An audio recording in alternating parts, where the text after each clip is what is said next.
Hi guys, it's Mrs. McNanelli.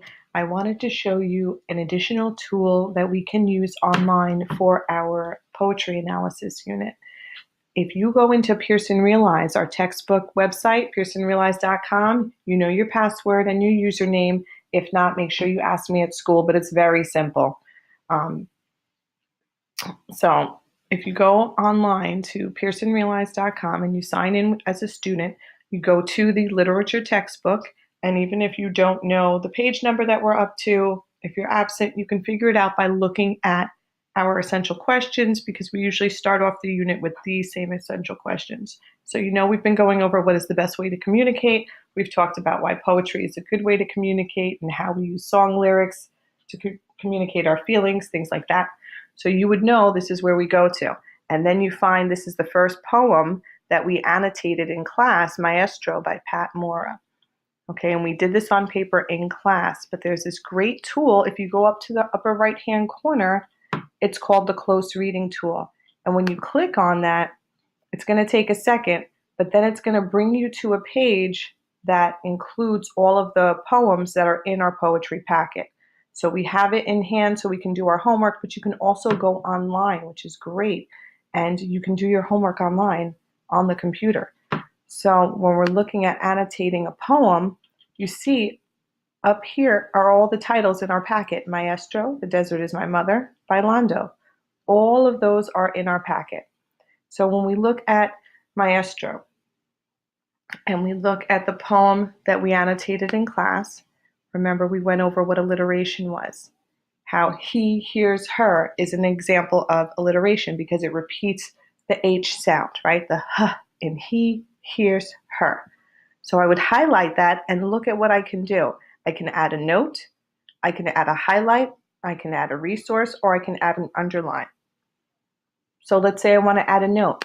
I'll click on that and I can put alliteration.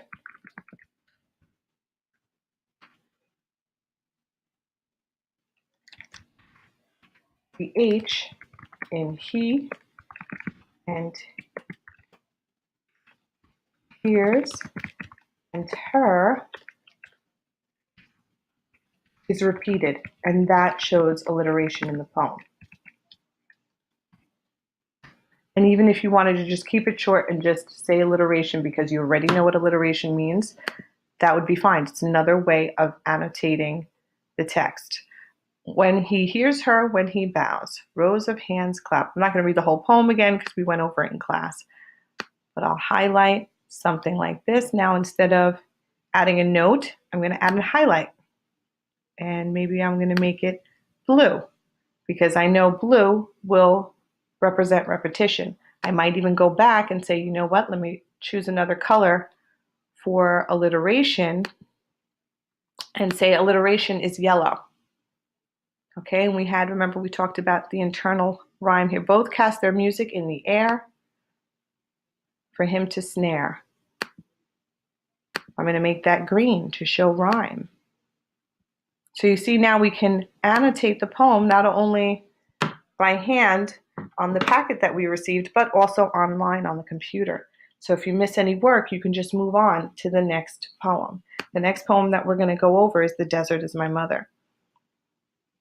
This one I will read to you quickly, and then we will start annotating the poem as an example. The Desert Is My Mother by Pat Mora. I say feed me. She serves red prickly pears on spiked cactus. I say tease me. She sprinkles raindrops in my face on a sunny day. I say frighten me. She shouts thunder, flashes lightning. I say hold me. She whispers lie in my arms. I say heal me. She gives me chamomile, oregano, peppermint. I say caress me. She strokes my skin with her warm breath. I say make me beautiful. She offers turquoise for my fingers, a pink blossom for my hair. I say sing to me. She chants her windy songs. I say teach me. She blooms in the sun's glare, the snow's silence, the driest sand. The desert is my mother. El desierto es mi madre. The desert is my strong mother. So we see here a lot of the figurative language that we've been going over in class. And you can take that tool now and you can highlight and make a note and talk about something like repetition. The speaker repeats the phrase,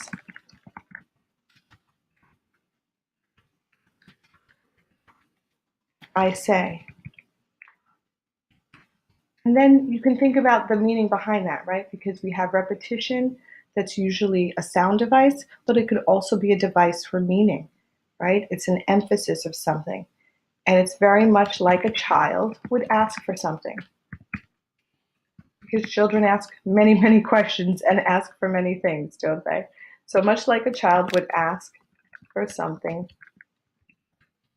from a mother, I'll say from his mother.